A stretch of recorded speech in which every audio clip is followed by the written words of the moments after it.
안녕하세요. 법무인 예우 김용국 대표 변호사입니다. 오늘 소개할 사건은 우리 의뢰인이 지역주택조합 사업에 협조하기 위해서 부동산 소유권을 먼저 넘겼지만 약 3년 동안 약속이 이행되지 않자 매매계약을 해지하고 소유권 이전 등기의 말소 판결을 받아낸 사례입니다.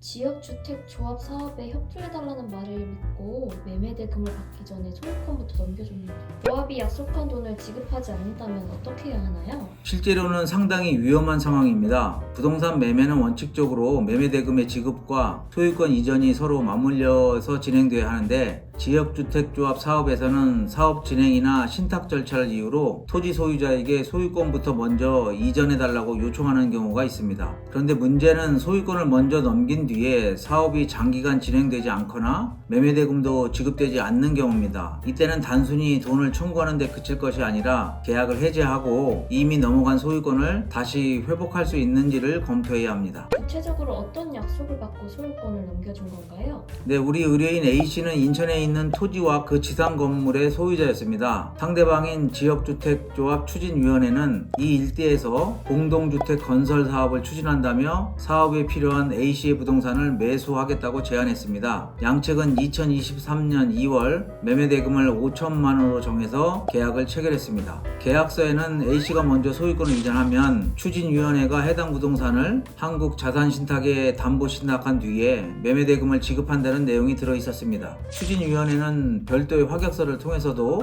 소유권 이전과 담보 신탁을 마치면 우선 수익증서를 발급하고 사업계획 승인 신청 전에 매매대금을 전액 지급하겠다고 약속을 했습니다. 일반인 입장에서는 매매대금을 받지 않고 소유권부터 넘겨준다는 게 상당히 위험해 보이는데요? 네, 맞습니다. 이번 계약은 일반적인 부동산 매매와 달리 사업 추진을 위해서 매도인이 먼저 소유권을 넘겨주는 구조였습니다. 이런 방식 자체가 무조건 위법한 것은 아니지만 매도인은 상당한 위험을 부담하게 됩니다. 소유권은 이미 상대방에게 넘어갔는데 상대방이 신탁이나 대금 지급 절차를 이행하지 않으면 부동산도 잃고 매매대금도 받지 못하는 상황이 생길 수 있기 때문입니다. 그래서 소유권을 먼저 이전해야 하는 계약이라면 대금 지급의 시기나 신탁 절차, 계약 해제 조건과 원상 회복 방법 등을 계약서와 별도로 정확히 해야 됩니다. 이 사건에서는 추진위원회가 소유권을 넘겨받은 뒤 약속한 절차를 진행하지 않았나요? 네, 그렇습니다. A씨는 약속에 따라서 매매대금을 지급받기 전에 소유권 이전 등기를 마쳐줬습니다. 그런데 추진위원회는 계약과 확약서를 작성한 2023년 2월부터 판결이 선고된 2026년까지 약 3년 동안 해당 부동산을 한국자산신탁에 담보 신탁하지 않았습니다. A씨는 약속한 우선 수익증서도 받지 못했고 매매대금 5천만 원도 전혀 지급받지 못했습니다. 판결문에는 해당 지역주택조합 사업 역시 2019년 모집공고 이후에 조합 설립 인가나 사업계획 승인 등 별다른 절차가 진행되지 않았다고 기재되어 있습니다. 그러면 A씨가 매매대금 5천만 원만 청구하는 방법도 있었을 것 같은데요?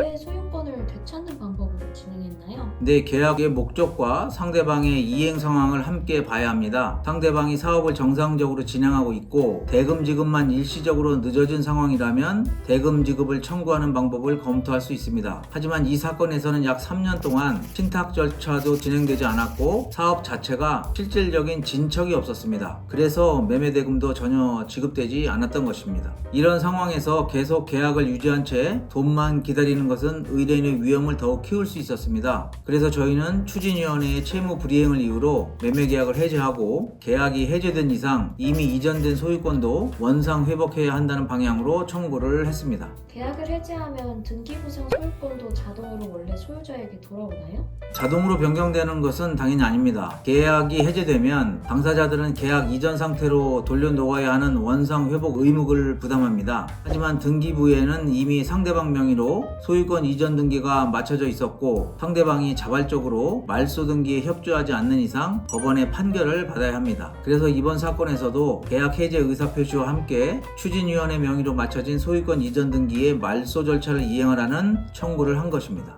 이번 소송에서는 어떤 자료를 중심으로 사건을 정리했나요?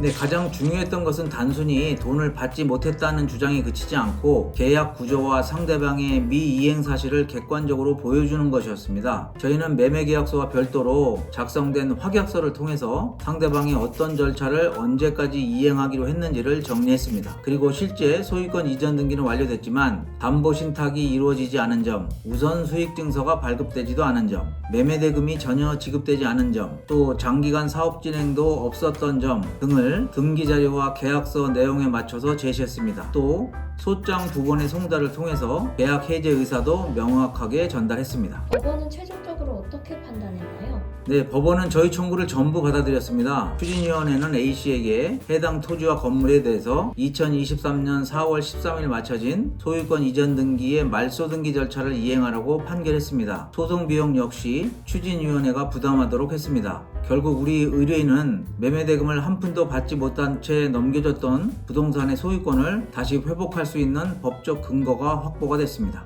지역주택조합 사업에서는 토지 소유자들이 사업 진행을 믿고 먼저 협조하는 경우가 많을 것 같은데요. 맞습니다. 하지만 사업이 진행되면 돈을 지급하겠다라는 말만 믿고 소유권부터 넘기는 것은 매우 위험할 수 있습니다. 이번 사건은 장기간 이행되지 않은 지역주택조합 부동산 매매 계약을 해제하고 이미 넘어간 토지와 건물의 소유권 이전 등기 말소 판결을 받았다는 점이 매우 의미가 있는 것입니다. 지역주택조합 관련 계약은 일반적인 부동산 매매보다 계약 구조와 사업 진행 과정이 복잡한 경우가 많습니다. 특히 대금을 받기 전에 소유권을 이전해야 한다면 상대방의 사업 진행 능력과 대금 지급 장치를 반드시 확인해야 합니다. 이미 약속이 장기간 이행되지 않고 있다면 관련 계약서, 확약서, 등기사항을 바탕으로 계약 해제나 소유권 회복이 가능한지 조기에 검토하는 것이 아주 중요합니다. 비슷한 문제로 고민하고 계시다면 법무빈 예우와 함께 계약 내용과 대응 방향부터 정확히 검토해 보시길 바랍니다. 네, 앞으로도 실제 판결 사례를 통해 여러분께 도움이 되는 법률 정보를 전달해 드리겠습니다.